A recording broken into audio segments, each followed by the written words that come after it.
السلام علیکم ورحمۃ اللہ.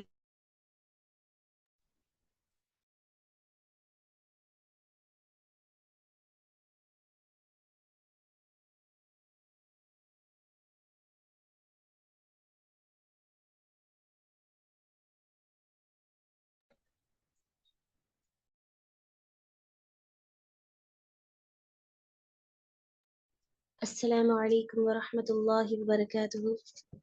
حامدا ومصلیا اما بعد فقال اللہ سبحانہ وتعالی فی کتابہ اعوذ باللہ السمیع العلیم من الشیطان الرجیم بسم اللہ الرحمن الرحیم واعبدوا اللہ ولا تشرکوا به شیئا وبالوالدین احسانا اللهم انفعنا بما علمتنا وعلمنا ما ينفعنا وزدنا علما. اللهم صل على محمد وعلى آل محمد كما صليت على إبراهيم وعلى آل إبراهيم إنك حميد مجيد. اللهم بارك على محمد وعلى آل محمد كما باركت على إبراهيم وعلى آل إبراهيم إنك حميد مجيد. أما بعد. اللہ سبحانہ وتعالی کا بے انتہا شکر اور احسان ہے جس نے ہم سبھی دینی خواتین کو ایک مرتبہ پھر سے اس بارونق مجلس میں جمع فرمایا ہے. اس کے بعد آسمان کے ستاروں کے برابر، زمین کے ذرات کے برابر، درخت کے پتوں کے برابر پیارے نبی صلی اللہ علیہ وسلم پر درود و سلام نازل ہو، جن کی محنتوں، کاوشوں، قدر و کوششوں کی وجہ سے آج ہم دین اسلام کے زیر سائے میں زندگی بسر کر رہے ہیں. اللہم صلی وسلم علی نبینا محمد صلی اللہ علیہ وسلم.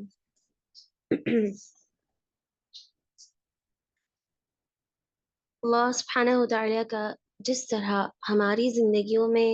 اولاد ایک عمدہ نعمت ہے، بالکل اسی طرح والدین، ماں باپ جیسی عظیم ہستی بھی اللہ تعالی کی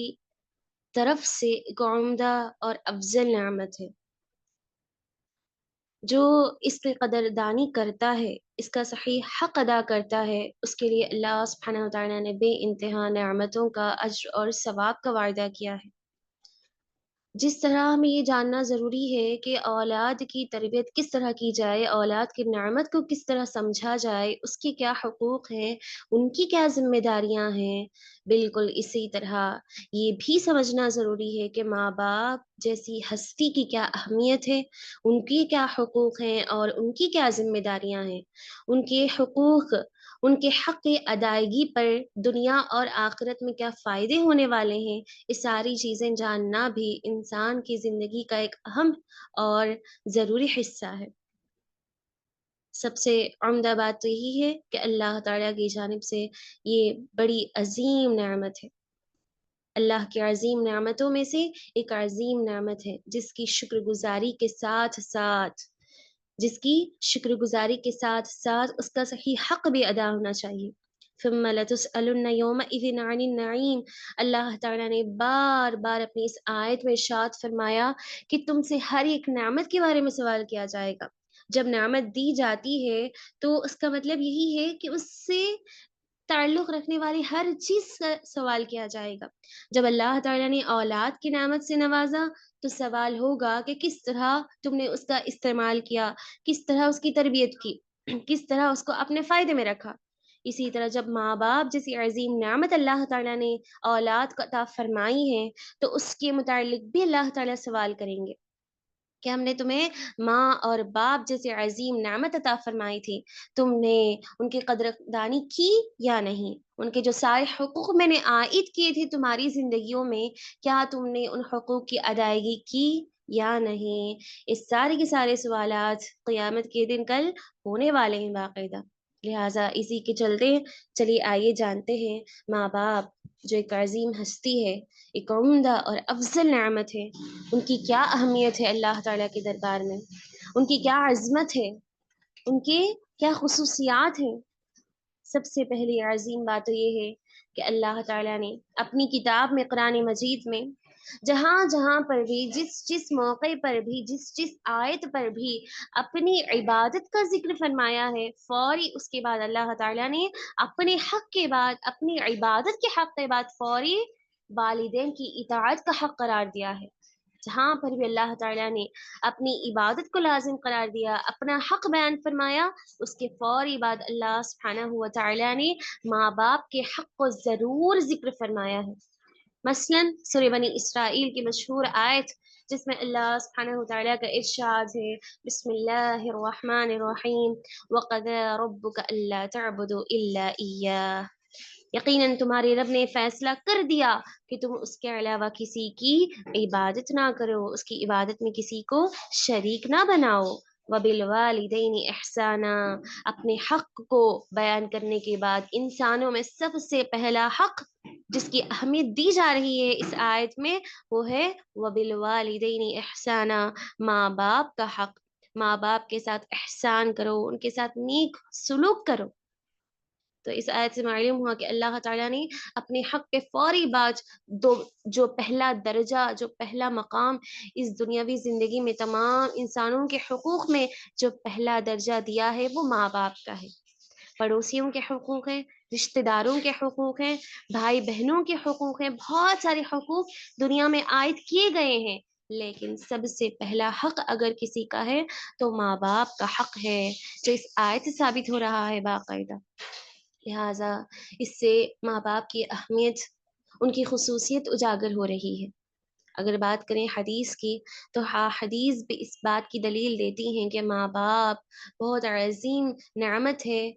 جس کے بہت زیادہ فوائد آئے ہیں، جن کی اہمیت کے متعلق بس ایک حدیث پیارے نبی صلی اللہ علیہ وسلم ارشاد فرماتے ہیں، الصلاۃ علی وقتها۔ جب اللہ کے نبی صلی اللہ علیہ وسلم سے سوال کیا گیا کہ اللہ کے نبی بتائیں سب سے افضل عمل کیا ہے، سب سے اچھی عبادت کیا ہے جس کو کر لیا جائے تو ہماری زندگی کامیاب ہو جائے گی، تو اللہ کے نبی نے کہا سب سے پہلا کام الصلاۃ علی وقتها، نماز کو ادا کرو، نماز کو اس کے وقت پر ادا کرو، نمازوں کو ان کے اول اوقات پر ادا کرو۔ وبر الوالدین، اس کے فوری بعد اللہ نے کہا والدین کے ساتھ حسن سلوک، والدین کی اطاعت اور فرمانبرداری ایک ایسا عمل ہے جس کی کرنے پر تمہاری دنیاوی اور اخروی زندگی کامیاب ہو جائے گی، تمہیں سعادت حاصل ہو جائے گی اس کے کرنے سے۔ اسی طرح ایک اور حدیث میں اللہ کے نبی صلی اللہ علیہ وسلم بیان فرماتے ہیں، جب آپ سے اس سوال کیا گیا، کسی نے سوال کیا ایو شخص احق بحسن صحابتی، جیسا کہ ہم سے بھی سوال کیا جاتا ہے یا پھر ہمارے ذہنوں میں بھی آج یہ سوال پیدا ہوتا ہے، ظاہر ہے کہ دنیا میں جتنے بھی عظیم ہستیاں موجود ہیں، جتنے بھی لوگ موجود ہیں ہمارے قریب تر میں، ان تمام کی تمام محبوبوں میں، ان تمام کی تمام قربتوں میں سب سے زیادہ کن کا حق ہے؟ سب سے زیادہ ہم کن کے ساتھ احسان کریں، اچھے سے ملاقات کریں، اچھے انداز میں بات کریں، کن کا حق ہم پر سب سے زیادہ عائد ہوتا ہے؟ اسی طرح کا سوال اللہ کے نبی کے زمانے میں ایک شخص نے کیا، ایو شخص احق بحسن صحابتی، اللہ کے نبی مجھے بتائیں کہ سب سے زیادہ حسن سلوک کا حقدار کون ہے؟ ویسے تو سبھی حقدار ہیں، لیکن وہ کون ہیں جن کی سب سے زیادہ اہمیت ہے، جن کو میں سب سے زیادہ حسن سلوک کروں؟ تو اللہ کے نبی بیان فرماتے ہیں الام، تمہاری ماں، الام الام، تین مرتبہ جب اس شخص نے، سائل نے، سوال کرنے والے نے سوال کیا تو 3 مرتبہ بھی اللہ کے نبی نے ماں ماں، تمہاری ماں یہی کہا۔ جب چوتھی مرتبہ سوال کیا تو اس وقت اللہ کے نبی کہتے ہیں الاب، اس کے بعد تمہارا باپ۔ تمہارے ماں باپ وہ شخصیات ہیں اس دنیاوی زندگی میں جو سب سے زیادہ اہمیت کے حامل ہیں، جو سب سے زیادہ عزت اور احترام کے حامل ہیں، جو سب سے زیادہ اطاعت اور فرمانبرداری کے حامل ہیں، حقدار ہیں، مستحق ہیں باقاعدہ۔ اس حدیث سے سمجھنے والی سب سے پہلی بات تو یہ ہے کہ ماں کا حق اللہ تعالیٰ کے دربار میں بے انتہا ہے۔ ماں کا حق کو اللہ تعالیٰ اور اس کے رسول نے سب سے زیادہ قرار دیا ہے۔ اس کے بعد باپ کا حق۔ اب جب ایسی آیتیں، ایسی احادیث لوگوں کے سامنے بیان کی جاتی ہیں تو وہ خود بخود یہ سمجھ لیتے ہیں، خود بخود یہ فیصلہ کر لیتے ہیں اور اس کے مطابق عمل بھی کرتے ہیں کہ جب اسلام میں ہی ماں کے حق کو زیادہ رکھا گیا، ماں کے مقام اور مرتبے کو زیادہ کر دیا گیا باپ کے مقابلے میں، تو ٹھیک ہے، ہم جو ہے ہم بھی ایسا ہی کریں گے۔ باپ کی عزت اور احترام کے سلسلے میں جب بات آتی ہے تو ماں سے کم درجہ، ماں سے کم عزت اور احترام۔ جب نان و نفقے کی باری آ جائے، خرچ کرنے کا معاملہ آ جائے، تو ماں کے مقابلے میں باپ کا احترام، اس کا مقام اور مرتبہ کہیں نہ کہیں کم ہی ہو جاتا ہے۔ جبکہ دین اسلام بڑا ہی عدل دین ہے، انصاف پسند دین ہے، دین عدل قرار دیا گیا ہے اس کو، جہاں پر ہر کسی کو برابر رکھا گیا ہے، برابر کے حقوق اور برابر کے فضائل عطا کیے گئے ہیں۔ پیارے نبی صلی اللہ علیہ وسلم صحیح بخاری کی روایت میں ارشاد فرماتے ہیں، مشہور حدیث ہے، آپ سبھی نے سنی ہے باقاعدہ، الجنت تحت اقدام الامہات، جنت ماؤں کے قدموں تلے رکھی گئی ہے۔ مطلب اس کا کہ اگر تم جنت حاصل کرنا چاہتے ہو تو جنت کا یہ راستہ ہے۔ ماں ایک ایسا راستہ ہے جو جنت کو لے جانے کے لیے ایک آسان راستہ ہے، جو جنت کے لیے بڑا ہی آسان راستہ ہے، جس کے داخل ہو کر، جس کے ذریعے سے، جس سے پار ہو کر تم جنت میں آسانی کے ساتھ داخل ہو سکتے ہو۔ لہٰذا اگر جنت حاصل کرنا چاہتے ہو تو تمہیں اس راستے سے گزرنا ضروری ہے، گزرنا ہی ہوگا باقاعدہ۔ اس کے فوری بعد اللہ تعالیٰ نے ایک ایسا حق بھی بیان فرمایا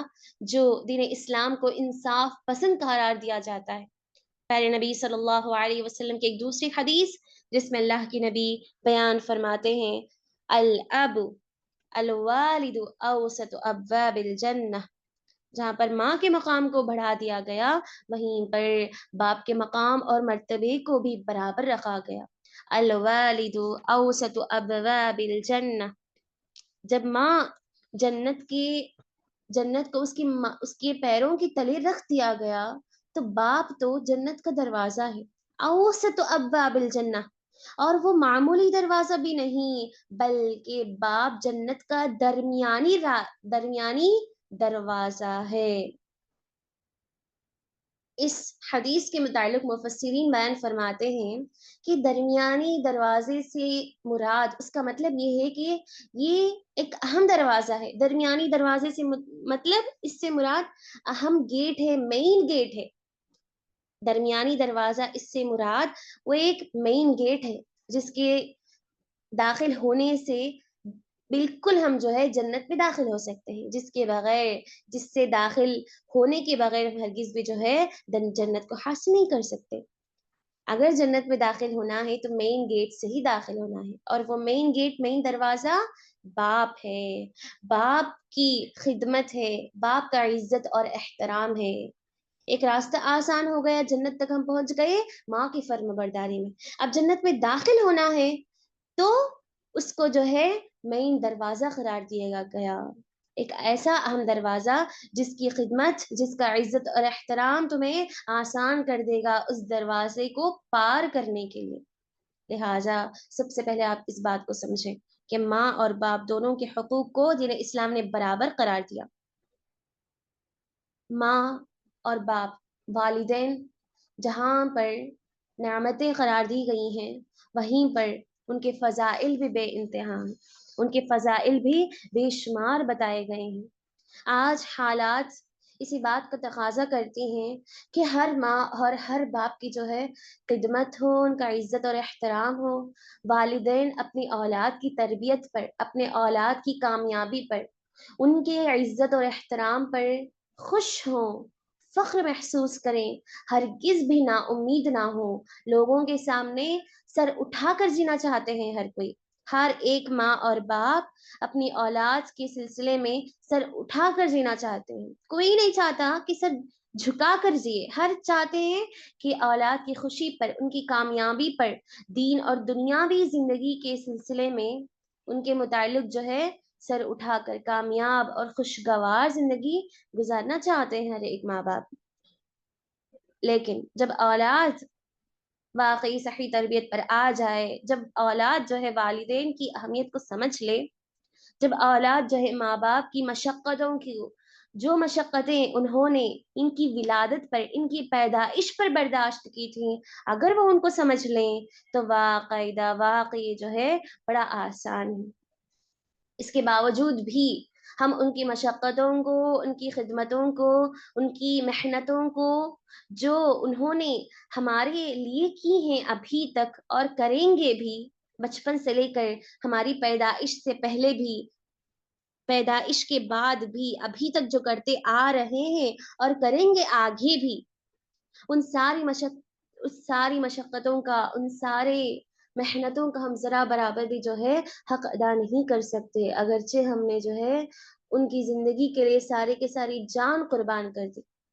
اس سلسلے میں ایک مشہور حدیث آئی ہے، دیکھیں پیارے نبی صلی اللہ علیہ وسلم کے متعلق کہ ایک شخص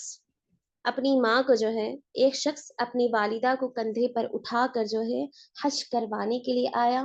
اور حج کروا رہا ہے، مکمل حج اس نے کروایا۔ صحابی بیان فرماتے ہیں، راوی حدیث،